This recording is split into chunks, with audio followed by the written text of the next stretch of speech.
Coucou tout le monde, j'espère que vous allez bien. Ici votre soeur Joëlle et bienvenue sur ma chaîne. Je vous ai abandonné, comme d'habitude, j'ai pas d'excuses. J'essaye vraiment d'être constante, mais bon, c'est dur avec le travail, avec la vie, c'est compliqué. Mais j'ai fait une FAQ sur Insta, vous avez posé des questions et je suis là pour vous répondre. Donc, allons-y.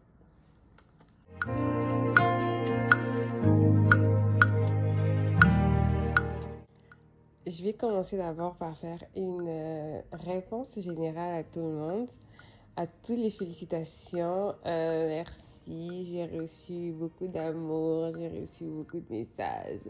Je m'y attendais vraiment pas, je suis très reconnaissante. Je suis très reconnaissante envers vous. Vous avez été très gentils avec moi.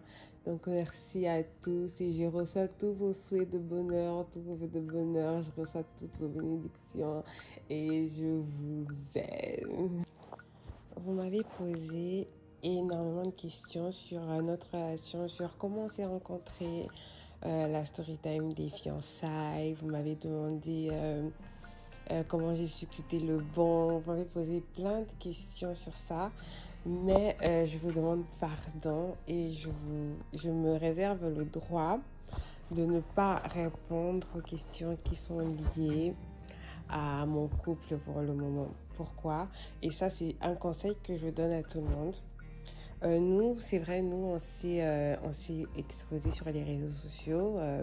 Voilà, on a posté nos photos, on peut se poster régulièrement, mais on veut quand même avoir encore la maîtrise des informations que l'on donne aux gens. Vous voyez, c'est pas tout on dit, c'est pas tout on raconte et ce n'est pas tout qu'on raconte aussi rapidement.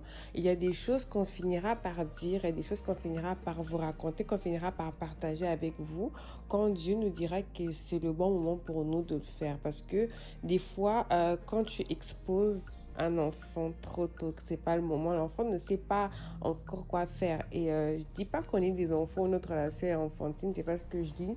Je dis plus que pour l'instant, le Saint-Esprit ne nous a pas convaincus de parler et je trouve que c'est bien comme ça.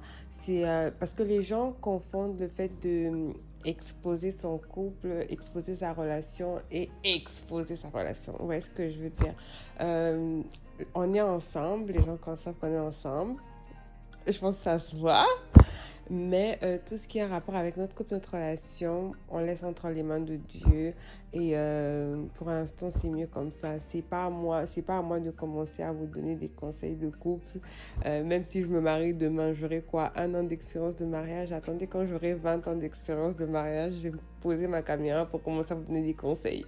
Pour le moment, je me tais. Je n'ai pas envie que la vie me rende humble. J'ai appris à être hyper sélective avec les personnes qui rentraient dans ma vie.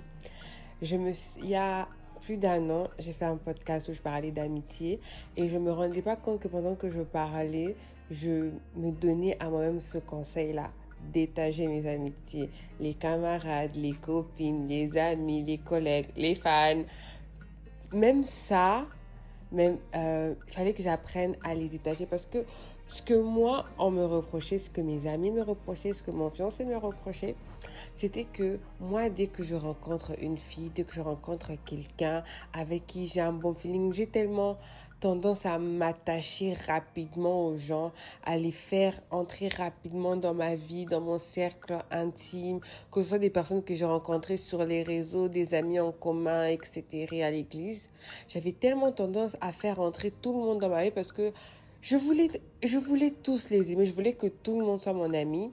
Et je me suis rendu compte qu'il y a des relations que j'ai gâchées simplement parce que c'était des personnes qui étaient destinées à être des camarades, des connaissances, mais que j'ai fait devenir des amis. Donc aujourd'hui, je suis devenue très sélective. Je priorise vraiment. En fait, c'est plus important d'avoir peu d'amis de qualité que d'avoir trop d'amis qui au final ne te servent à rien. Aujourd'hui, des fois quand je parle avec mes copines, elles me demandent mais comment je faisais pour avoir autant d'amis. Je vous jure, Mère Teresa m'a dit, moi je prenais tout le monde. Je prenais tout le monde. Je prenais tout le monde. Et des fois, c'est pas mal d'avoir un bon cœur, mais jusqu'où? Et ça faisait que tout le monde, toutes ces personnes-là connaissaient une partie de ma vie. Et c'est comme si j'éparpillais un peu de ma personne un peu partout. Vous voyez un peu ce que je dis? Donc, j'ai reconcentré toute cette énergie-là. J'ai recentré ça. Et je me suis concentrée sur les Jonathan de ma vie parce que moi-même, je suis David. Voilà. C'est pas bizarre de se fiancer en même temps que sa sœur. On dirait que je la copie. Bah oui, je la copie effectivement. Je la copie tellement que je me fiance la même année qu'elle. Waouh! Mais bon, je m'attendais un peu à ce genre de questions, mais franchement, si Dieu bénit dans la même famille 2 fois de suite, qu'est-ce que j'y peux? J'y peux rien. Qu'est-ce que vous voulez? Elle n'a pas forcé son fiancé à demander un mariage, j'ai pas forcé le mien. Les deux ne se connaissent pas, ils ne se sont pas entendus. J'ai pas compris, je l'ai pas pris. Et puis je lui ai dit, fiance-moi, va demander maman à mes parents, va déposer les casiers, vas-y. Non, j'ai pas fait ça. Non, j'ai pas fait ça. C'est sa propre volonté. Et ça a tombé pile en même temps que ma soeur. Qu'est-ce que vous voulez que je fasse? Il fallait que je dise non. Regardez le pain comme il est beau. Comment allez dire non? Ah, galette. Je suis pris finalement à Hope of Glory. Oui, madame a décidé de poser ses valises dans une église après avoir déambulé. Mais franchement, j'en ai fait des églises. Je pense que j'ai fait plus de 5-6 églises. J'en ai fait des églises. Mais j'ai essayé de poser mes valises. Pourquoi? Parce que déjà, spirituellement, c'est pas bon. Spirituellement, c'est pas bon de changer d'église en église, d'église en église. Et aussi, j'ai arrêté de chercher l'église parfaite. Parce que c'est ça, des fois, notre problème en tant que chrétien. On veut l'église parfaite. On veut une église qui correspond à 100% à nos critères. En fait, je venais d'une église, mon église mère, et je recherchais cette église dans d'autres églises. Je me suis comportée un peu comme un garçon qui n'a pas oublié son ex. Genre, je recherchais mon ancienne église dans les églises où j'allais. Et vu que je ne retrouvais pas la chose que je trouvais dans mon église, dans les églises là, alors au bout d'un moment, je m'en allais parce que je disais que non, c'est pas comme dans mon église. Mais c'est impossible. Je peux pas trouver une église comme mon église. L'église mère là, c'est canon. Mais pour être plus sérieux, je pouvais pas fonctionner comme ça. Il fallait que je fonctionne avec le Saint-Esprit.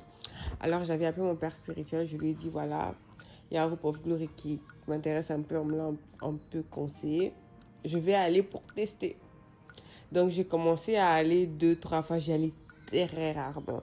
J'y suis allée 2-3 fois en somme parce que moi j'aime pas. Moi déjà j'entre à l'église, je sors vite, je dis ben, je à personne et tout. Je me cherchais encore. Et puis le Seigneur m'a dit, c'est bon, pose tes valises. Mais la confirmation que j'ai eue, c'est que ce que le Seigneur m'a dit, la même chose, mon fiancé est venu me dire ça. Il m'a dit, Joël, c'est bon, on pose nos valises. Le fait qu'il emploie exactement les mêmes termes que ce que Dieu avait dit, moi, c'était une confirmation que voilà, c'est là que Dieu me voulait. Donc, pour l'instant, je suis là. Dieu me veut là. Et on va voir ce que Dieu va faire avec moi là-bas. Après tout, on a dit qu'être chrétien, de faire ce que Dieu veut, non. C'est pas facile, hein. C'est pas facile aussi d'écouter Jésus-Christ. C'est pas facile. Comment la vie après la graduation? C'est hard. C'est dur.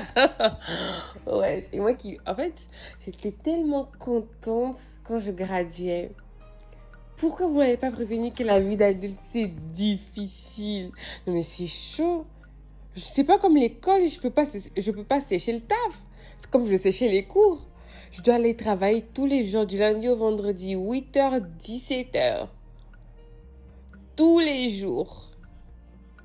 Et pendant l'été aussi. C'est vrai que je peux prendre mes vacances, mais quand même, moi je suis habituée à rester 2 mois à la maison. Mais non! La vie d'adulte, c'est dur. Et c'est même pour ça que je suis de moins en moins active sur mes réseaux sociaux. Parce que la vie d'adulte, c'est dur. C'est dur de payer ses factures. C'est dur de payer une maison. Peut-être c'est pour ça que je me marie, j'en ai marre, je vais rester à la maison. J'ai dit, une fois je parlais avec la femme de mon pasteur, je lui ai dit, que je voulais être femme au foyer. Elle m'a regardé comme ça. Et j'ai fait oui. Et je confirme encore. Moi, je vais être femme au foyer, j'en ai marre d'aller travailler. Je suis fatiguée. Mais bon, je rends grâce à Dieu parce que j'ai un travail, j'ai un bon travail. Je gagne bien ma vie. La vie est dure. Les épreuves sont toujours là. Et je remercie le Seigneur parce qu'il m'a fait cette grâce. Parce que c'est pas donné à tout le monde. Et je suis très reconnaissante pour ça. En tout cas, ceux et celles qui vont graduer cette année, force à vous les gars. On est ensemble. Et la dernière question, c'est une question que je me pose à moi-même. Joël, à quand le retour de Terre des Femmes? Vous pouvez me juger, vous en avez le droit. Parce que je suis une lâche. J'ai lâché ma propre émission. Est-ce que c'est normal? Mais je vous promets que cette année, je vais essayer de reprendre, je vais essayer de faire, de refaire les émissions. Mais essayez aussi de me dire en commentaire si vous voulez que dans quel format vous voulez, quel sujet vous voulez que j'aborde. Peut-être que c'est vous qui allez m'inspirer, je sais pas. Et aussi, je tenais quand même à vous dire merci parce que je vois vos messages, je vois que vous me soutenez, je vois que vous êtes là pour moi. Je tenais vraiment à vous remercier, à remercier chaque like, chaque vue, parce que ça me redonne un peu plus de courage de croire moi-même en ce que je fais, en ce que Dieu a mis en moi. Alors, croyez en vous, croyez en Dieu. Moi, je vous aime énormément. J'espère qu'on se revoit très bientôt. Je dis ça toujours à la fin de mes vidéos et puis après, je vais disparaître pour 3 mois. Mais je vous promets que je reviens. Et la partie 2 de l'imposteur arrive aussi. C'est juste que je l'ai enregistré et je l'ai perdu. Je sais plus où je l'ai mis. Seigneur, aide-moi. Mais bon, je vous aime. Mais Dieu vous aime plus que moi. Bisous.